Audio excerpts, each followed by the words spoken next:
بسم الله الرحمن الرحيم. ازيكم عاملين ايه؟ يا رب دايما تكونوا باحسن صحة وباحسن حال. النهاردة ان شاء الله هنعمل مع بعض الهريسة الجميلة دي، تحفة جدا جدا. وهقول لكم الفرق بين الهريسة والبسبوسة، وهقول لكم ازاي يطلع لونها حلو جدا كده وطعمها حلو جدا زي ما انا دقتها كده وطعمها حلو جدا. يا رب يعجبكم الفيديو، بس ما تفضلوا للاخر علشان تشوفوا كل التكات والاسرار اللي هتخلي معاكي البسبوسه ناجحه من اول مره وتبقي فيها استاذه ان شاء الله. ولو عجبكم الفيديو ما تنسونيش في اللايك والشير والسبسكرايب للقناه. بسم الله الرحمن الرحيم. دلوقتي هنبدا في عمل الهريسه، وفي نفس الوقت هقولك الفرق بين الهريسه والبسبوسه. دلوقتي عندي نص كيلو سميد. السميد المفروض يكون خشن، بس انا عندي النوع دوت هو ده اللي لقيته، لكن النوع الخشن هو ده الحلو في الهريسه، لكن البسبوسه ممكن تكون وسط او ناعم. هنا عندي كوبايه لبن، كوبايه الا ربع سمنه. حاولي تجيبي نوع سمنه يكون كويس وريحته حلوه. هنا عندي كوبايه سكر، نص كوبايه دقيق، معلقتين كبار جوز الهند، لو عندك ممكن تستغني عنهم، لو عندك حطيهم. هنا عندي معلقه جلوكوز، هاخد معلقه جلوكوز. وهنا عندي كيس فانيليا وبيكنج باودر، بصوا شويه صغيرين خالص اللي انا هستعملهم عشان ما تتحولش معاكي الكيكه. معلقه سكر واحده هكرملها، هحطها كده واسيبها لما تسيح خالص وتكرمل كده تاخد لون ذهبي. لما تكرمل بقى هرجعلك. زي ما انتوا شايفين دلوقتي اهو، ما حطيتش فيه السكر خالص، بس لما لونه اتكرمل كده مش هنزود عن كده. هبدا بقى احط عليه اللبن. طبعا تاخدي بالك عشان اللبن على طول هيقفش السكر معانا، بس مع واحده واحده كده وعلى نار هاديه هيبدا يفك. هبدا كمان احط معلقه جلوكوز من اللي انا قلتلك عليها اهي. دلوقتي بقى هحط السكر كمان، بقيه السكر اهو اللي فاضل، واسيبه بقى. انا مش عايزاه يعني يغلي، انا عايزاه يسخن بس ويفك كل حاجه كده. نشتغل بيهم على طول عند المكونات اللي احنا عاملينها هناك، اللي هي السميد على الدقيق على جوز الهند على السمنه. عندي هنا بقى هنشتغل في البسبوسه، هنحط الحاجات المكونات الناشفه على بعضيها. هنا جوز الهند، وهنا الدقيق، معلقه بيكنج باودر حاجه صغيره جدا، وهنا الفانيليا، ونبدأ نقلبهم على بعض كده ونحط عليهم السمنة ونبسهم في ايدينا، يعني نخلي كل جزء من الدقيق والخليط اللي عندنا دوت يجي عليه سمنة. الاول نقلبهم كده ببعض يبقوا كويسين جدا، وبعدين نحط عليهم السمنة. دلوقتي اهو هنحطوا السمنة على المكونات الجافة اللي عندنا.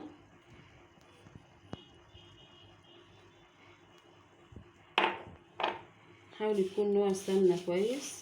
بصوا بقى هبسها كده ببعضيها، لازم تكون زي ما قلت لكم بسبوسه عشان ببسها ببعضيها، ودي برضو هريسه، برضو لازم ادخل المكونات الجافه كلها كده بالسمنه، تبقى ايه كلها مغلفه بالسمنه عندي. ونوع السمنه كل ما بيكون احسن كل ما بيكون طعمها احلى في الاخر، النتيجه احسن معاكي. يعني حاولت نوع السمنه يكون حلو. يعني بره بقى بيحطوا لها ايه طعم السمنه الفلاحي.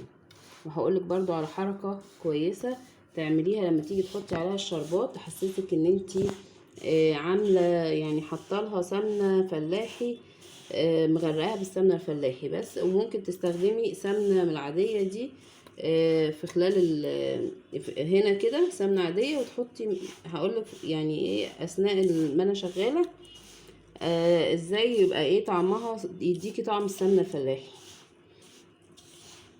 دلوقتي اهي شايفين زي ما انتوا شايفين كده مرمله. طبعا البسبوسه ما بحطلهاش دقيق، لكن الهريسه بحط لها دقيق.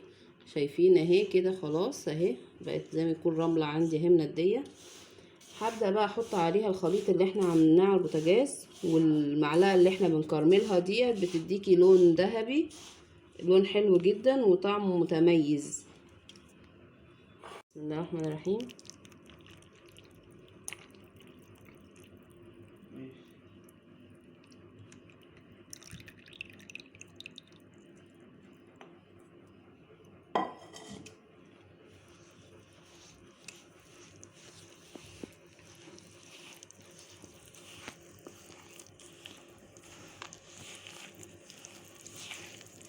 اهي نخليه خليط متجانس كده كويس جدا. انا طبعا مجهزه عندي الصينيه ودهنها ماده دهنيه وهبدا احطها. ويستحسن طبعا الهريسه بتبقى عاليه شويه كده، لكن البسبوسه لما بتبقى رفيعه بتبقى حلوه. اهي برضو البسبوسه بتبقى يعني ايه القوام بتاعها خفيف شويه عن كده، سايل شويه عن كده، لكن هنا عندي لا ما بتبقاش سايله قوي. يعني الهريسه ما بتبقاش سايله قوي، بتبقى زي ما احنا شايفينها كده اهي. وهنبدا بقى نفردها.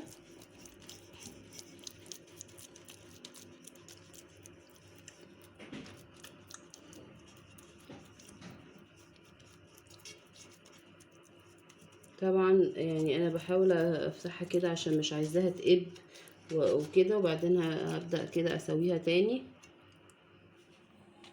بصوا كده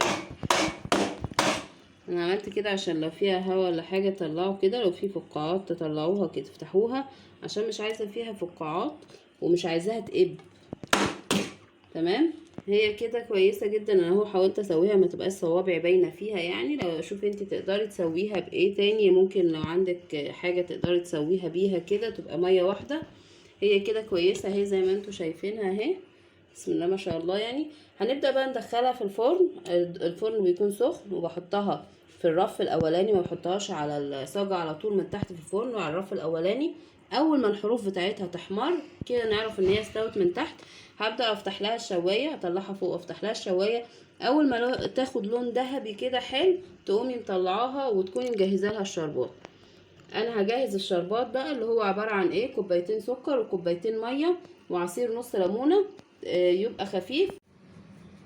دلوقتي بقى من اسرار بقى البسبوسه او الهريسه، لو انت عايزه طعمها يطلع سمنه فلاحي خالص، بعد ما تعملي الشربات كده وهو سخن او دافي تسيحي عليه كده معلقه سمنه فلاحي.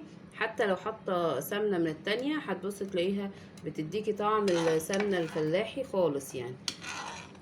بس ده كده سر من الاسرار اللي هقولهولك. وبعد كده بقى ايه هنحطه على طول على البسبوسه اول ما تطلع من الفرن. دلوقتي بعد ما طلعت شايفين لونها حلو جدا ازاي. اللون ده حلو جدا والشربات عندي جاهز. ممكن بقى الشربات في الوقت ده يكون دافي او بارد، المهم الهريسه تكون سخنه. طبعا انا هسيبها هي بتشربها. طبعا نجاحها ان هي تشرب الشربات بتاعها. طبعا بصوا اهي بتشرب اهي اهي 5 دقايق وهتلاقوها شربت الشربات الكمية كلها. وهرجع اقطع لكم منها ونشوف هتبقى شكلها ايه. بسم الله ما شاء الله. شايفين شربت الشربات كله وعليت اهي زي ما انتم شايفين.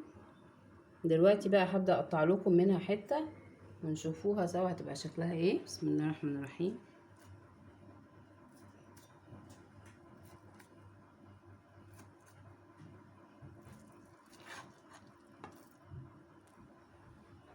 شايفين شكلها تحفة. بصوا بقى اهي شايفين مرمله ازاي.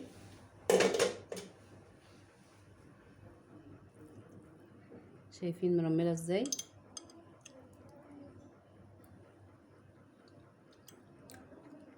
حلو جدا.